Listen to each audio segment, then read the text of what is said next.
Ikigai, the Japanese secret to a long and happy life. Written by Hector Garcia and Francesc Miralles. Translated by Heather Cleary. From logotherapy to Ikigai. How to live longer and better by finding your purpose. What is logotherapy? A colleague once asked Viktor Frankl to define his school of psychology in a single phrase, to which Frankl replied, "Well, in logotherapy, the student sits up straight and has to listen to things that are on occasion hard to hear." The colleague had just described psychoanalysis to him in the following terms. In psychoanalysis, the patient lies down on a couch and tells you things that are on occasion hard to say. Frankl explains that one of the first questions he would ask his patient was, "Why do you not commit suicide?" Usually the patient found good reason not to and was able to carry on. What then does logotherapy do? The answer is pretty clear. It helps you find reasons to live. Logotherapy pushes patients to consciously discover their life's purpose in order to confront their neurosis. Their quest to fulfill their destiny then motivates them to press forward, breaking the mental chains of the past and overcoming whatever obstacles they encounter along the way. Something to live for. A study conducted by Franklin in his Vienna clinic found that among both patients and personnel, around 80% believed that human beings needed a reason for living, and around 60% felt they had someone or something in their lives worth dying for. The search for meaning. The search for purpose became a personal driving force that allowed Frankl to achieve his goals. The purpose of logotherapy can be summarized in these 5 steps. 1. A person feels empty, frustrated, or anxious. 2. The therapist shows him that what he is feeling is the desire to have a meaningful life. 3. The patient discovers his life's purpose at that particular point in time. 4. Of his own free will, the patient decides to accept or reject that destiny. 5. This newfound passion for life helps him overcome obstacles and sorrows. Frankl himself would live and die for his principles and ideals. His experiences as a prisoner showed him that everything can be taken from a man but one thing, the last of the human freedoms, to choose one's attitude in any given set of circumstances, to choose one's own way. It was something he had to go through alone, without any help, and it inspired him for the rest of his life. 10 differences between psychoanalysis and logotherapy. In psychoanalysis, the patient reclines on a couch like a patient. In logotherapy, the patient sits facing the therapist who guides him or her without passing judgment. Psychoanalysis is retrospective. It looks to the past. Logotherapy looks towards the future. Psychoanalysis is introspective.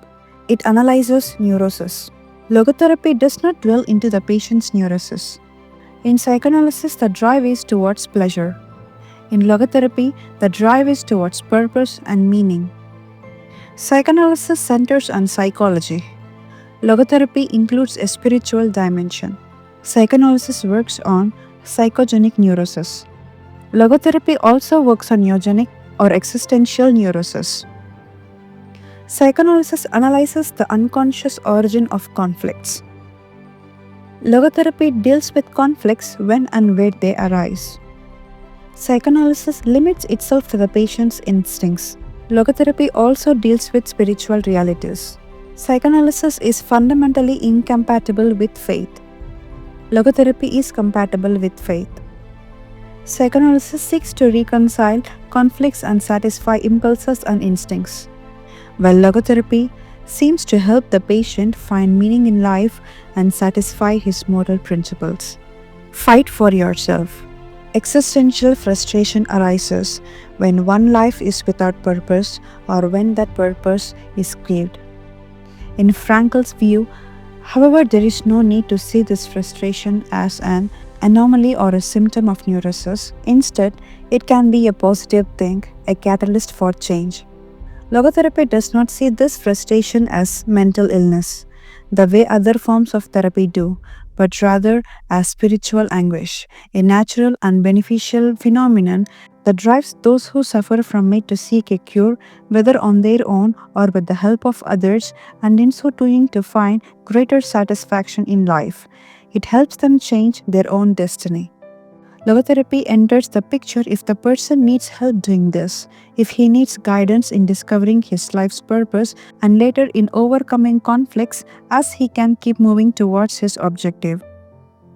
In Man's Search for Meaning, Frankl cites one of Nietzsche's famous aphorisms: "He who has a why to live for can bear with almost anyhow." Based on his own experience, Frankl believed that our health depends on that natural tension that comes from comparing what we have accomplished so far with that we would live to achieve in the future. What we need then is not a peaceful existence, but a challenge we can strive to meet by applying all the skills at our disposal. Existential crisis, on the other hand, is typical of modern societies in which people do what they are told to do and what others do rather than what they want to do. They often try to fill the gap between what is expected of them and what they want for themselves with economic power or physical pleasure or by numbing their senses. It can even lead to suicide. Sunday neurosis, for example, is what happens when, without the obligation and commitments of the worksheet, the individual realizes how empty he is inside. He has to find a solution. Above all, he has to find his purpose, his reason for getting out of bed, his Ikigai. I feel empty inside. In a study conducted at the Vienna Polyclinic Hospital, Frankl's team found that 55% of the patients they interviewed were experiencing some degree of existential crisis. According to logotherapy, discovering one's purpose in life helps an individual fill that existential void. Frankl, a man who faced his problems and turned his objectives into action, could look back on his life in peace as he grew old.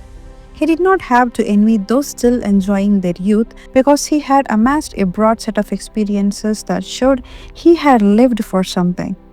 Better living through logotherapy. A few key ideas. We don't create the meaning of our lives. As Sartre claimed, we discover it.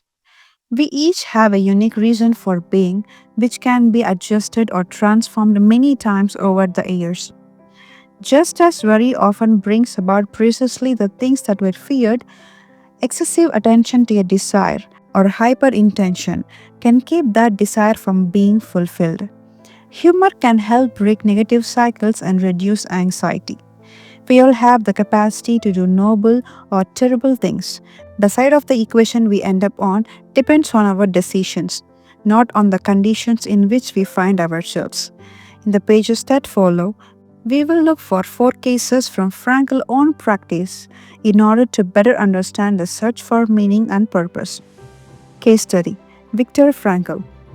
In German concentration camps, as in those that would later be built in Japan and Korea, psychiatrists confirmed that the prisoners with the greater chance of survival were those who had things they wanted to accomplish outside the camp, those who felt a strong need to get out of there alive. This was true of Frankl, who, after being released and successfully developing the school of logotherapy, realized he had been the first patient of his own practice. Frankl had a goal to achieve, and it made him persevere. He arrived at Auschwitz carrying a manuscript that contained all the theories and research he had compiled over the course of his career, ready for publication. When it was confiscated, he felt compelled to write it all over again, and that need drove him and gave his life meaning amidst the constant horror and doubt of the concentration camp, so much so that over the years, and especially when he fell ill with typhus, he would jot down fragments and keywords from the lost work on any scrap of paper he found. Case study: The American Diplomat. An important North American diplomat went to Frankl to pick up where he left off with a course of treatment he had started 5 years earlier in the United States. When Frankl asked him why he had started therapy in the first place, the diplomat answered that he hated his job and his country's international policies, which he had to follow and enforce. His American psychoanalyst, whom he had been seen for years, insisted he make peace with his father so that his government and his job, both representation of the paternal figure, would seem less disagreeable. Frankel, however, showed him in just a few sessions that his frustration was due to the fact that he wanted to pursue a different career, and the diplomat concluded his treatment with that idea in mind.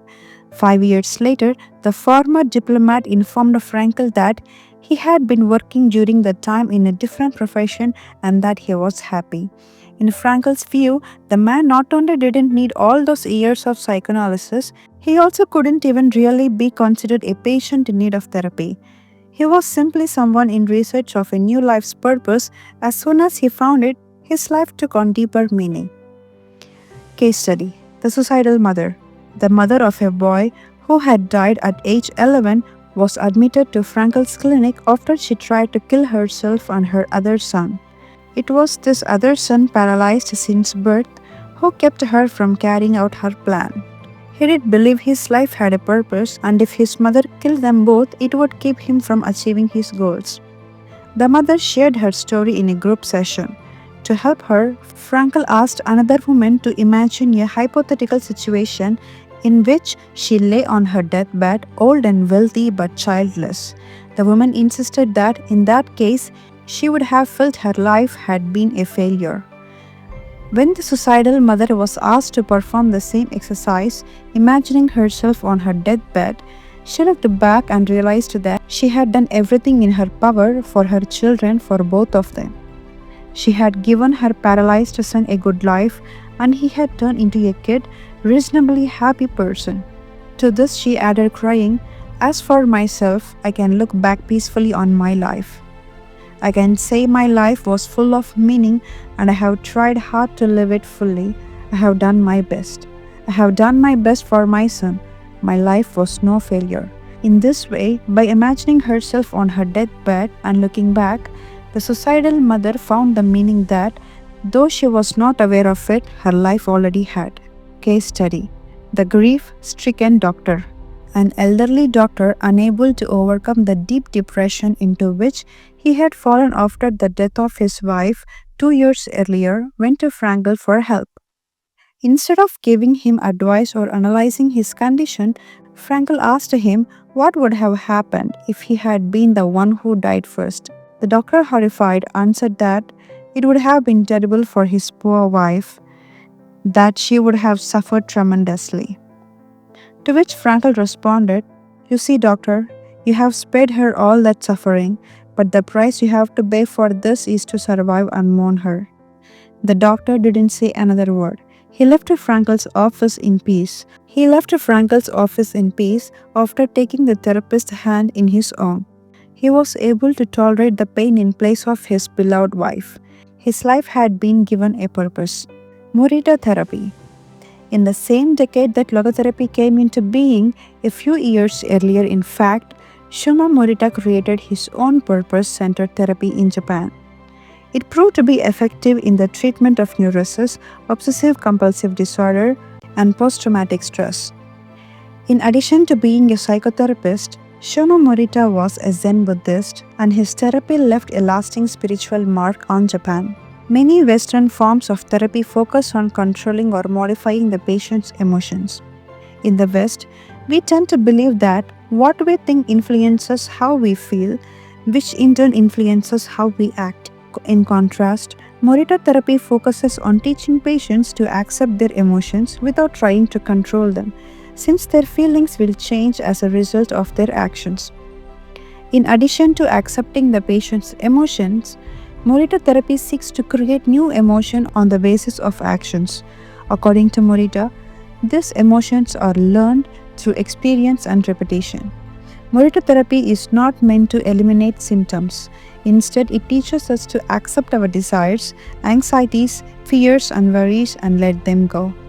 As Morita writes in his book, Morita Therapy and the True Nature of Anxiety-Based Disorders, in feelings it is best to be wealthy and generous. Morita explained the idea of letting go of negative feeling with the following fable.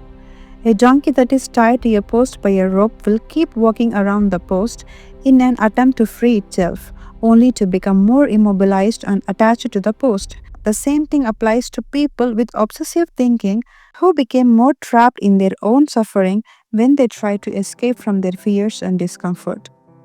The basic principles of Morita therapy. Number 1. Accept your feelings. If we have obsessive thoughts, we should not try to control them or get rid of them. If we do, they become more intense. Regarding human emotions, the Zen master would say, if we try to get rid of one wave with another, we end up with an infinite sea. We don't create our feelings, they simply come to us and we have to accept them. The trick is welcoming them. Morita likened emotions to the weather. We can't predict or control them, we can only observe them. To this point, he often quoted the Vietnamese monk Thich Nhat Hanh, who would say, "Hello solitude, how are you today? Come sit with me and I will care for you." Number 2. Do what you should be doing. We shouldn't focus on eliminating symptoms because recovery will come on its own. We should focus instead on the present moment. And if we are suffering, on accepting that suffering. Above all, we should avoid intellectualizing the situation. The therapist's mission is to develop the patient's character so he or she can face any situation and character in grounding in the things we do. Morita therapy does not offer its patients explanations, but rather allows them to learn from their actions and activities. It doesn't tell you how to meditate or how to keep a diary the way Western therapies do. It is up to the patient to make discoveries through experience. Number 3. Discover your life's purpose. We can't control our emotions, but we can take charge of our actions every day. This is why we should have a clear sense of our purpose and always keep Morita's mantra in mind. What do we need to be doing right now? What action should we be taking? The key to achieving this is having dared to look inside yourself to find your Ikigai. The 4 phases of Morita therapy. Morita's original treatment, which lasts 15 to 21 days, consists of the following stages. Stage 1. Isolation and rest, 5 to 7 days. During the first week of treatment, the patient rests in a room without any external stimuli. No television, books, family, friends, or speaking. All the patient has is his thoughts. He lies down for most of the day and is visited regularly by the therapist, who tries to avoid interacting with them as much as possible. The therapist simply advises the patient to continue observing the rise and fall of his emotions as he lies there. When the patient gets bored and wants to start doing things again, he is ready to move on to the next stage of therapy.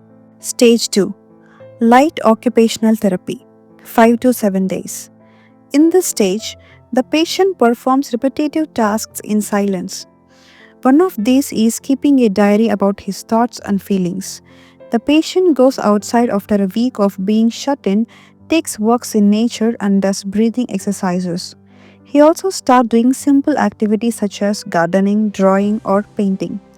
During this stage, the patient is still not allowed to talk to anyone except the therapist. Stage 3. Occupational therapy, 5 to 7 days. In this stage, the patient performs tasks that require physical movements. Dr. Morita liked to take his patients to the mountains to chop wood. In addition to physical tasks, the patient is also immersed in other activities such as writing, painting, or making ceramics. The patient can speak with others at this stage, but only about the tasks at hand. Stage 4. The return to social life and the real world. The patient leaves the hospital and is reintroduced to social life, but maintains the practice of meditation and occupational therapy developed during treatment. The idea is to re-enter society as a new person with a sense of purpose and without being controlled by social or emotional pressures. Nikan meditation. Morita was a great Zen master of Nikan introspective meditation. Much of his therapy draws on his knowledge and mastery of his school, which centers on 3 questions the individual must ask him or herself. Number 1. What have I received from person X? Number 2. What have I given to person X? Number 3. What problems have I caused person X? Through these reflections, we stop identifying others as the cause of our problems and deepen our own sense of responsibility. As Morita said, if you are angry and want to fight, think about it for 3 days before coming to blows. After 3 days, the intense desire to fight will pass on its own. And now, Ikigai. Logotherapy and Morita therapy are both grounded in a personal, unique experience that you can access through therapists or spiritual retreats. The mission of finding your Ikigai, your existential fuel. Once you find it, it is only a matter of having the courage and making the effort to stay on the right path. In the following chapters, we will take a look at the basic tools you will need to get moving along that path, finding flow in the tasks you have chosen to do, eating in a balanced and mindful way, doing low-intensity exercise, and learning not to give in when difficulties arise. In order to do this, you have to accept that the world, like the people who live in it, is imperfect and that it is still full of opportunities for growth and achievements. Are you ready to throw yourself into your passion as if it were the most important thing in the world?